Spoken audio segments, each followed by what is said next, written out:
Discipleship is simply becoming a disciple. In Christian terms, it means looking more like Jesus.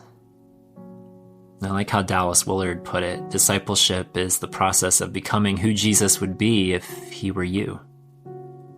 For most of my life, sadly, I've always treated discipleship as a personal, private matter. What time I wake up, how long I spend in the Bible, how many times a day I pray, whether I fast here and there, certainly going to church on a regular basis, and otherwise checking all those boxes, whether anyone sees them or not. And more often than not. It's only been in these years of co-founding Your Other Brothers and finding intentional conversations with people all around the world that I've started to see discipleship through a whole new lens. Because where I was once isolated and cut off from my peers, especially my male peers, I can no longer say that's the case. I'll be honest, it's felt very Jesus-y in the sense that he found 12 men to start following him, and they all learned together what it meant to follow Jesus. I feel the same way now about our community, 12 times 12 times 12, after nearly a decade of finding one another, learning each other's stories, and finding the commonality of a Jesus, a brother that we follow. And part of the journey was recognizing that a lot of men in this YOB community have their wounds with churches, with families, with small groups and intentional spiritual arenas. It made sense for the first couple of years of our existence for there to be a lot of venting, a lot of frustration with the church, a lot of anger and pent-up emotions. And I'm so glad that our blog, our podcast, our Zoom calls, our social media places to connect were opportunities for people to let those emotions out, for there to be a safe place to field those emotions. And yet I knew we couldn't stay there. I'm reminded of the time that Jesus went to a hilltop overlooking Jerusalem and cried for his people, wanted to gather them together like a hen gathers her chicks. And how Jesus didn't stay there either. Went down into the city, rode on a donkey, went to a cross, followed the Father wherever the Father wanted him to go. I've realized, and I'm still realizing, that the magic of YOB isn't you are not alone. It's you have a role to play, a story to contribute. It's not about what the church has or hasn't done for you. You are the church. We are the church.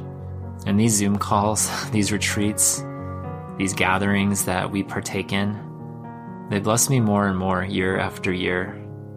The more empowered we grow in this belief that we are the church, that we have something to offer, a chapter to contribute to the great story of our faith. It's becoming more and more real. We're starting groups in our cities, and we're praying with one another on calls and inviting others into the fold, telling them about this place, this community where we've been able to not just figure out more of our stories and our sexualities, but have been able to genuinely affirm and bless one another. And it's crazy, after 8 years now of sailing, I can look back and see the shore so far away now from where we started. And we're still sailing. As 90s kids, we all heard that phrase, "What would Jesus do?" Many of us wore the bracelet.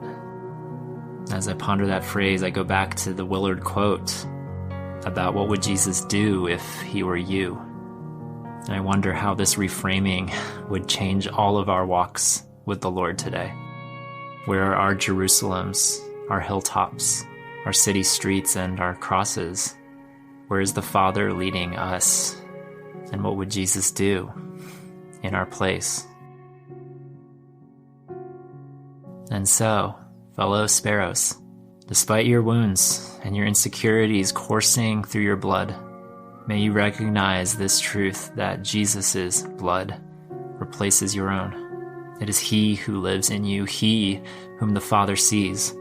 And this call to be more like Jesus is just as much for you as it is for those on stage or in the pews beside you. For the young and the old, the single and the married, it is a charge for the so-called qualified and particularly for the unqualified. And so may we treat each day, every sacred morning, an opportunity to become more like Christ. And in so doing, in so following His example, may others follow ours, the people around us, people within this community and people beyond. Followings upon followings, leads upon leads, a collective of brothers and sisters and spiritual siblings the world over, stepping with one another as we set sail for more of this Jesus who has forever altered our course from any other bearing. Indeed, this is a great adventure, an epic journey, and this story only continues from here. So let's go, let's grow, never again alone, together in this ship, following the star of our hope, humbling ourselves day by day, taking joy in this journey, embracing a spirit of vulnerability and integrity, welcoming others into the fold, and becoming more like Jesus, a little more every day.